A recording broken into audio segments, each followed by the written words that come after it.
Hello once again, and welcome to Unit 7. Um, this is Social Policy and Emerging Realities. The reading for this week is Graham, Shear, and Delaney, Chapter 5. Okay, so keep this video short.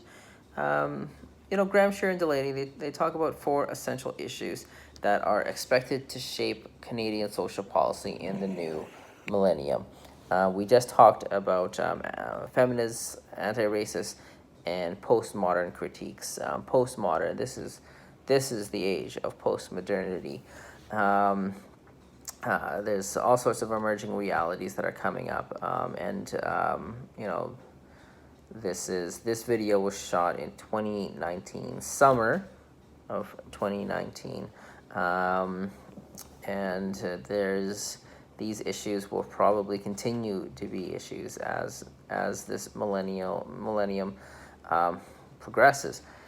So the four essential issues are the environmental imperative,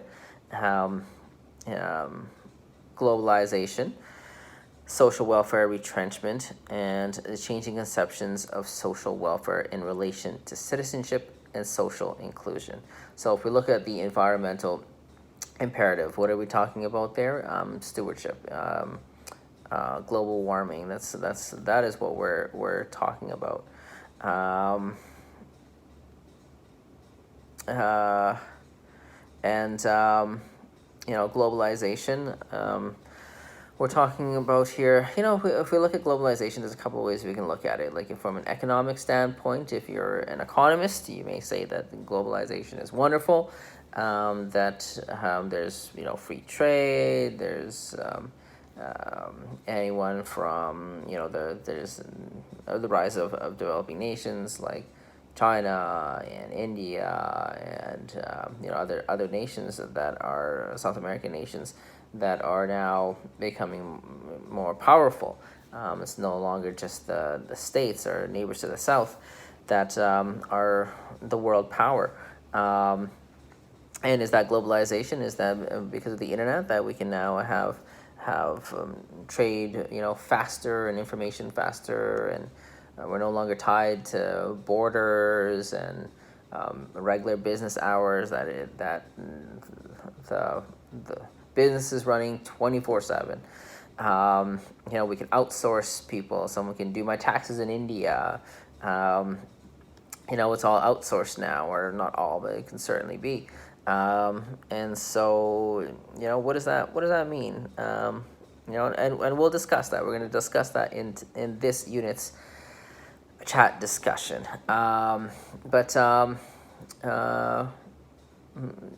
Globalization, and then social welfare retrenchment. We've talked about that throughout. It's a thread in this course. The rise of the private market, the primacy of financial market, the rise of neoliberalism, and how there are clawbacks, and government has less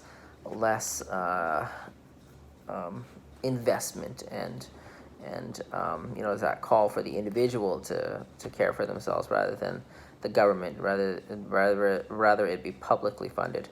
And so that's what we call about social welfare retrenchment. There are less services, there's a lot of changes in healthcare. Currently, I'm working in healthcare. A lot of changes in healthcare.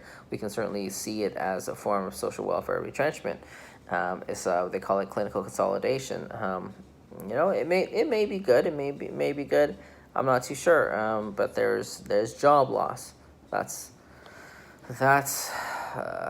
is an issue. Positions are being deleted. They are not being filled with any new people. So existing staff are asked to do more with less. Common theme in social services. But when it comes to the exosystem level of work, if workers are worried they will lose their jobs, or they're highly stressed, they have a larger caseload and more responsibility, then what is the level of service that's being delivered? And also the changing conceptions of social welfare in relation to citizenship and social inclusion. So social inclusion, it's a very Canadian term, and we look at that in terms of like, how do we include people, like disadvantaged groups. In the text, there's Barada has argued that there are several advantages of moving toward the language of social exclusion and social inclusion instead of using like old terms such as poverty lines, the disadvantaged populations, and the underclass. And what are some of these advantages? Well, it includes power relations in the analysis. It has the potential to incorporate many levels of experience, such as health, quality of life, and rights. And it involves the social, implicating society in general as the focus of discussion rather than just the poor. And it stresses process over established outcomes, such as contentious poverty lines, right? How do we measure that? Through the limb, through the market-based measure. How are we doing that? There's no set poverty line in Canada. It stresses process. Okay, and let's see, if we go back to the environmental imperative.